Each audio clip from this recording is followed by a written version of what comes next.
tal, amigos de YouTube? Hoy les quiero hablar de un tema que dentro de lo que cabe en la criminología y la criminalística es muy controversial, o se le dice controversial, pero bueno, controversial sería hablar de este tema si nosotros lo tomamos en cuenta en un ámbito que no sea el criminalístico o el criminológico o en el área criminal, vamos a decirle de esa manera.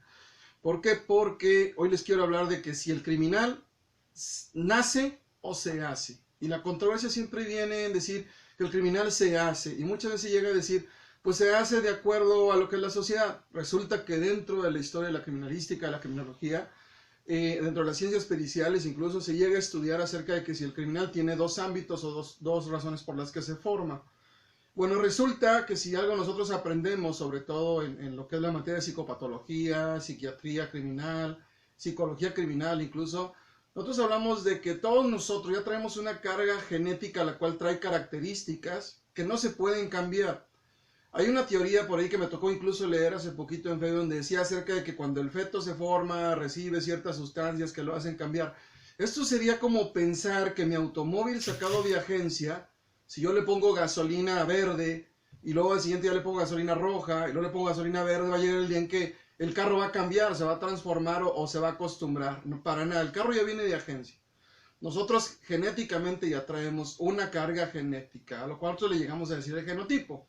Dentro de la biología esto no es otra cosa más que las características físicas, fisiológicas que tú ya tienes y que desde luego esta carga genética ya nos va a decir incluso cómo te puedes llegar a comportar.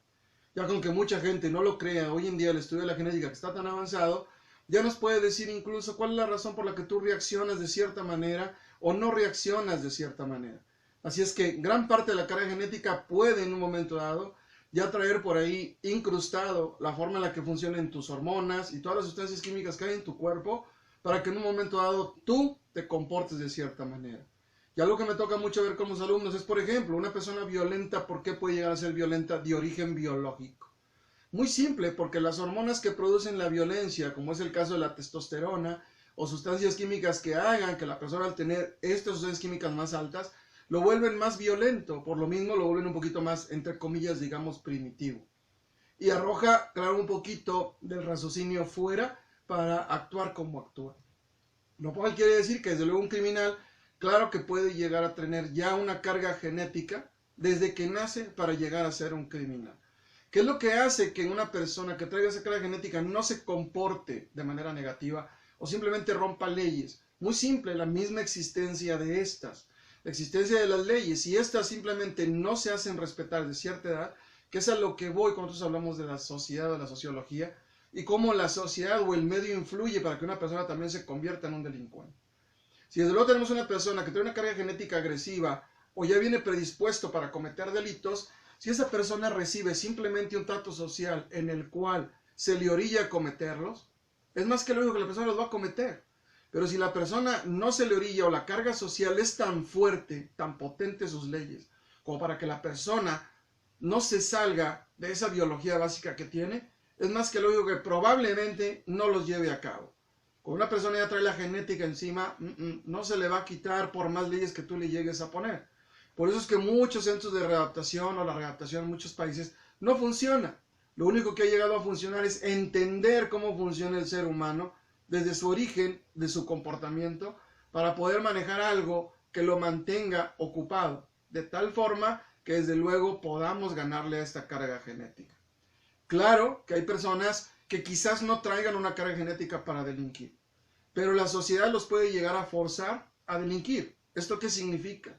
Para eso, esta persona tendría que crecer en un lugar y recibir desde muy temprana edad la suficiente influencia social, maltrato social, o quizás ver demasiado abuso o faltas a las leyes dentro de la sociedad para en un momento dado llegue a delinquir, aunque su carga genética no lo sea. Pero para esto tendría que ser demasiada la influencia externa para que un individuo que no trae una carga genética para ser agresivo o ser dañino a la sociedad llegue a cometer un crimen.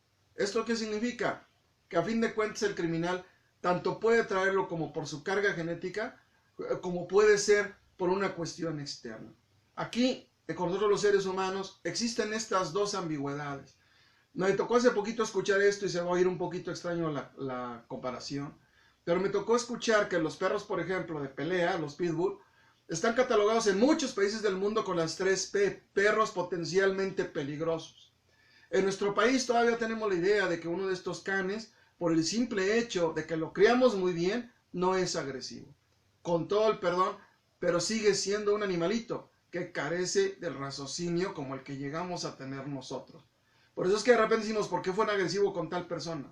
Porque le van a ganar siempre los instintos sobre algo que no tiene como tenemos los seres humanos, el raciocinio. ¿Qué llega a suceder cuando una persona genéticamente ya viene cargada para cometer delitos? Aunque se oiga muy mal esta forma de comparación quizás, o este ejemplo que acabo de dar, no comparación. ¿Qué es lo que va a suceder? Tarde que temprano lo va a volver a cometer. Hay un caso por el que me preguntaron mucho tiempo, durante muchos meses, acerca de un video de la niña psicópata. Esta niña que simplemente se le ingresó a un lugar en donde recibiera tratamiento psiquiátrico. En ese lugar se le tuvo de acuerdo con una terapia que se le decía la de acierto y error.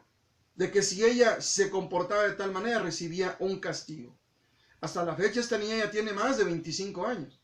Y da pláticas y conferencias acerca de cómo supuestamente se regeneró. Sin embargo, muchas personas que hoy estudian el comportamiento de manera muy seria, estoy hablando de personas que estudian psiquiatría, psicología criminal y todo lo que tenga que ver con el comportamiento humano, de manera muy seria, no novedosa, no novedosa porque hay cada cosa hoy en día, pero sí de manera muy, muy seria, de que esta niña, al dejar ese círculo social en el que estuvo mantenida durante ese tiempo, puede llegar otra vez o puede cometer delitos que en su momento dado pudo llevar a cabo. Y la razón es muy simple, porque estos estudiosos del comportamiento humano saben muy bien que el into de la niña, lo dentro de la niña, su genoma, digamos, su genotipo, simplemente no cambió. Lo único que se hizo fue condicionársele. ¿Y eso qué quiere decir? Y todos los psiquiatras o psicólogos lo saben. El condicionamiento se puede quitar con el simple hecho de que la persona ya no se le exponga a este mismo. Si ustedes vieron aquella película de Naranja Mecánica, es un muy buen ejemplo. Y si no la han visto, se las dejo de tarea. Así es que el criminal tanto se puede formar como puede nacer. Así es que no hay polémica, simplemente somos humanos y tenemos esa ambigüedad. Nos vemos pronto, cuídense bastante y espero que les sirva. Y nos vemos de nuevo aquí en la Bate Family. Muchas gracias por sus atenciones.